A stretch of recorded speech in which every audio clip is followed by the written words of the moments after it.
professores! Eu sou a professora Iandra e esse vídeo é para a gente conversar um pouco sobre os principais conceitos da nossa primeira disciplina desse semestre, que é, então, a educação das relações étnico-raciais.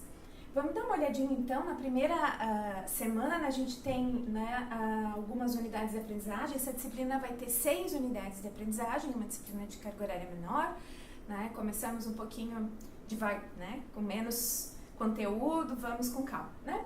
Então, a primeira unidade de aprendizagem é racismo e formação das identidades étnicas. O principal conceito da disciplina já está no próprio título dela, da unidade de aprendizagem, que é, né, racismo. Então, racismo é um tipo, né, de discriminação social que é baseada, então, no conceito, né, de que existem diferentes raças humanas e que uma é superior às outras, né? Essa motivação, diversas motivações para essa visão, né? E, em especial, né, as características físicas, né, e outros traços do comportamento humano estabeleceriam essa distinção. Consiste, então, numa atitude depreciativa e discriminatória, né, que não é baseada em critérios científicos, né, e isso direcionado a algum grupo social ou étnico. No Brasil, o racismo é crime, né, desde 1989, Lei 7.716, então ele é imprescritível e inafiançável. Nós temos um outro conceito importante, que é a injúria racial, né? Ela se equiparou a partir de 2018, né, com o entendimento do STF, né, de que ela tem o mesmo efeito do crime de racismo. Então, injuriar alguém ofendendo-lhe a dignidade e o decoro se equipara à mesma lei 7.716, então também é imprescritível e inafiançável. Né? Então, são 2 conceitos importantes que a gente trabalha, que temos o desafio dessa unidade, trabalhando essa temática, essa discussão. Né? E a gente tem as diretrizes curriculares nacional para a educação das relações étnico-raciais, que orienta, né, um trabalho também, além dos nossos textos. É um texto interessante que também nós vamos disponibilizar para todo mundo acessar, porque também tem um material bem útil para a gente se embasar, né, se inspirar. Outro conceito interessante, né, dessa primeira unidade de aprendizagem é a identidade étnica, que está lá trabalhada no nosso texto, né, no texto desta unidade, que é do livro A Criança em Desenvolvimento, da Ellen B. e da Denise Boyd. Então, que vai partir a identidade étnica da questão da autoidentificação. Então, essas autoras são de pesquisadoras dos Estados Unidos, e elas trabalham o conceito de raça e etnia de acordo com o viés estadunidense, que é um pouco diferente do Brasil, né? Mas nos apoia na direção de que a autoidentificação, que começa as crianças a perceberem lá aos 7 ou 8 anos, é uma idade em que as crianças estão na escola, né? E as crianças têm essa percepção de que pertencem a grupos diferentes, né? Grupos étnicos diferentes. As 2 autoras tratam a questão da minoria, né? No Brasil, se a gente for olhar os dados do IBGE de 2013, intitulados como pretos ou pardos, auto-intitulados como pretos ou pardos no nosso censo do IBGE, temos 53%. Então, na verdade, a etnia afro-brasileira ela é maioria numérica. No entanto, a gente também, os antropólogos também tratam como minoria, uma vez que as políticas de equiparação étnica não garantem uma equiparação aos valores e às condições de sobrevivência dos demais grupos, ou intitulados brancos. Né? Então, a gente também, embora a maioria numérica, pode tratar, né, a etnia africana e as etnias indígenas como minorias, uma vez que recebem menos recursos, né? Historicamente, a gente vai ver nas outras unidades também essa discussão, né, desse percurso histórico dos diversos grupos étnicos no Brasil. Mas então, a autoidentificação, né, a criança como membro de algum grupo específico, compromisso com aquele grupo, com seus valores, atitudes e alguma atitude avaliativa que seja positiva ou negativa sobre o grupo ao qual pertence, né, as crianças de 7 a 8 anos já entendem as diferenças entre elas, essas crianças que titularia então da minoria, porque nos Estados Unidos o grupo africano, né, afrodescendente, é de 25%, né, então realmente minoria, 75% da população estadunidense se autodefine como branca, né, na verdade a etnia afro até menos de 25%, porque existem outras etnias, né, lá eles chamam raça mesmo, para as etnias africanas todas são classificadas como raça negra, né, negros, enfim.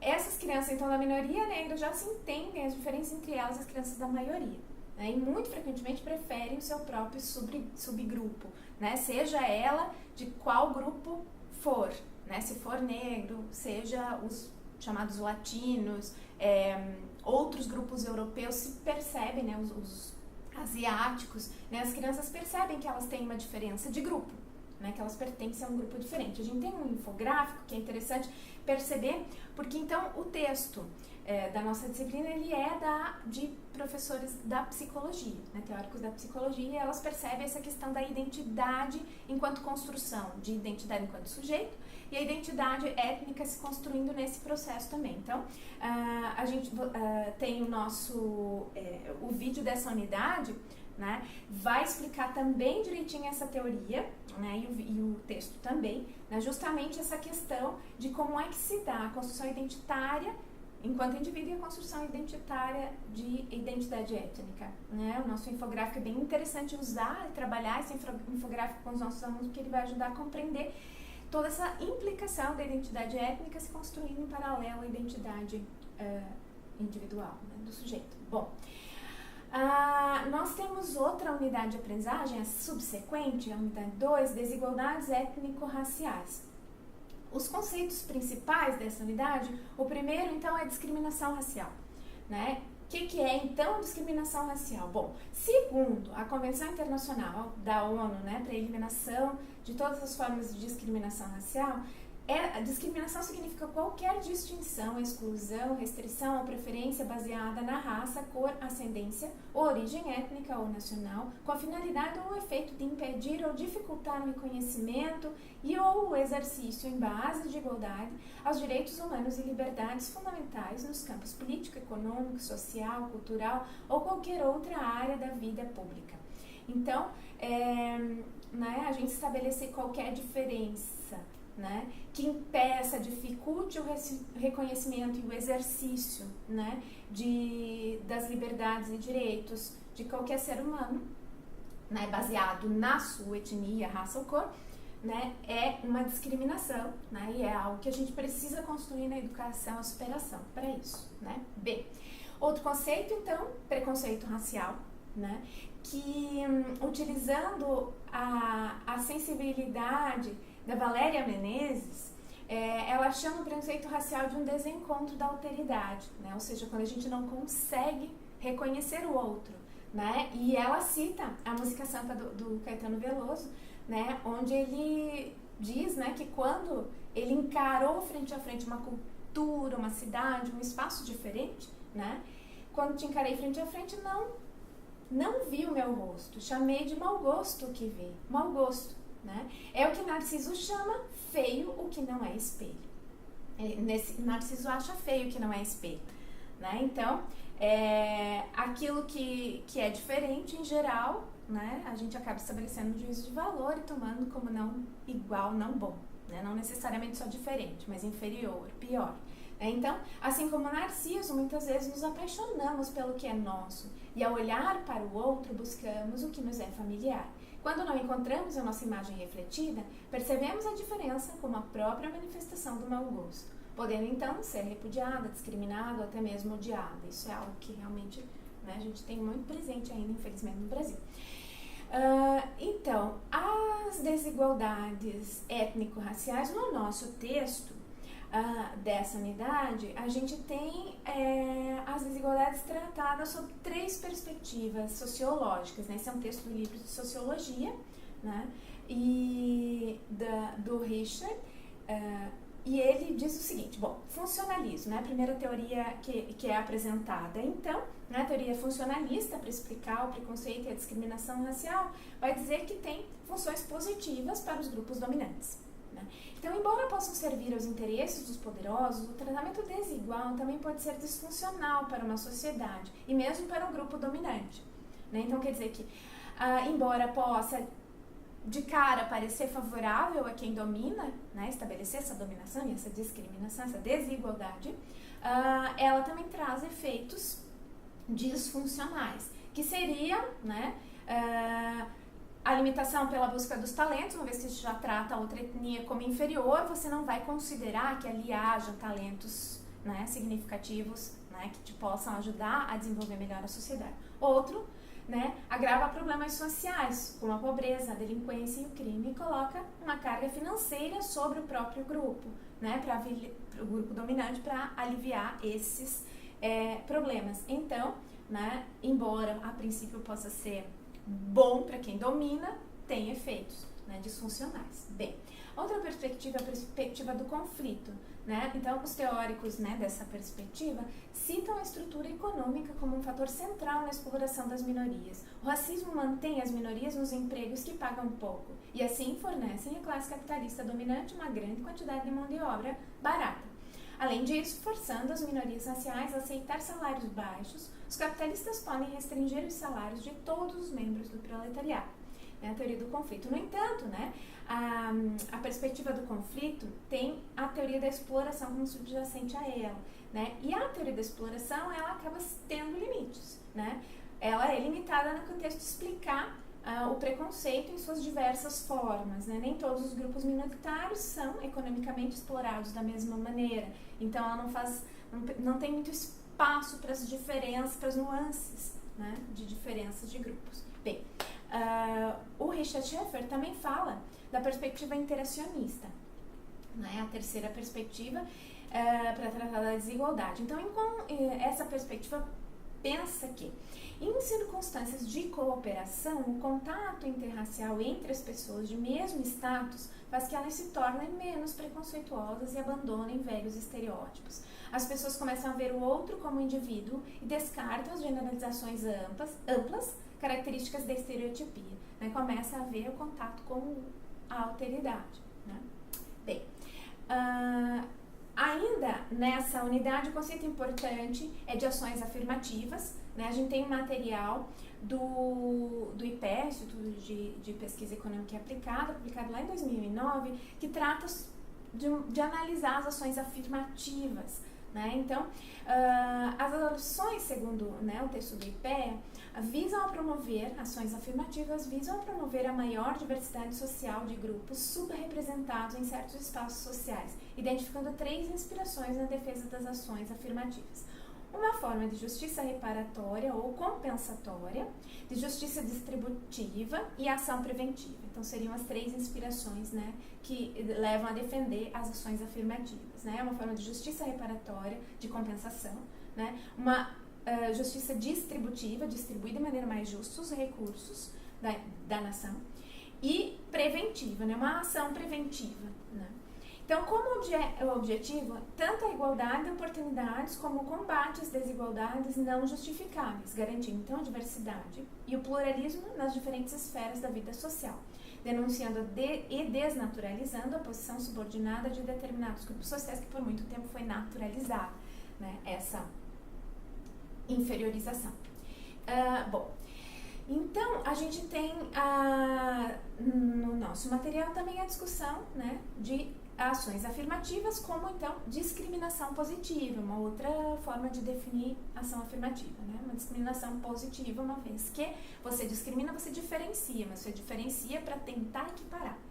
Então, políticas públicas de cidadania, né, que também é outro conceito dentro das ações afirmativas. Então, o desafio reflexivo, segundo o texto da Luciana Dias, que está lá no nosso linkzinho de Saiba Mais, né, o desafio reflexivo a partir de uma análise da realidade vivenciada é entender que o Estado Nacional, ao implementar políticas públicas de cidadania, contribui para assegurar aos indivíduos, independentemente do seu pertencimento étnico-racial, segurança cidadã. Então, essa é a ideia, né, da gente pensar. E uma sugestão, né, que a gente poderia dar para trabalhar essa temática, né, é um júri simulado sobre ações afirmativas e cotas, né. A gente poderia utilizar esse texto que está lá no Saiba Mais e e outros, além desse que também está lá, né, e promover um júri simulado da turma. Um grupo defende, um grupo acusa, né, as vantagens e desvantagens das ações afirmativas, né, ou da discriminação positiva. Bem, a terceira unidade de aprendizagem fala sobre a formação sociocultural do Brasil. Nós temos 2 unidades com essa temática. Então, a primeira, ela tem como base o texto. É um artigo publicado pelo professor lá da Universidade Federal Rural do Semiárido, lá do campus de Angicos, né, onde Paulo Freire, né, a cidade de Angicos foi onde Paulo Freire desenvolveu, né, aplicou, né, a sua estratégia de alfabetização de adultos, a primeira, lá nos anos 60. O Carmelino Rodrigues da Silva, que é professor da Universidade de lá agora, né, trata o conceito de colônia de exploração. O Brasil, então, enquanto história do Brasil, né, de colonização, foi uma colônia de exploração. Portugal, que era a nossa metrópole, né,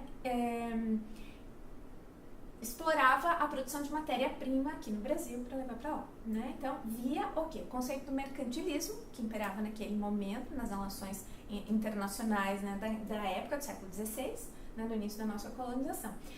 Então, a riqueza dos países era medida pelo lucro advindo das trocas comerciais, né? E Portugal, como não possuía grandes manufaturas, né, a produção industrial não era desenvolvida lá em Portugal, né, ele precisava importar produtos de outros países, e a Inglaterra, como sendo um país que já estava mais avançado nessa produção manufatureira, servia de exportação, né? Exportava para Portugal, e Portugal, em troca, devia oferecer mão de obra produzida, né, a matéria-prima produzida nas suas colônias. Para isso precisava da mão de obra, então a gente tem no infográfico, né, a triangulação aí, né? Portugal precisava dos manufaturados da Inglaterra, né?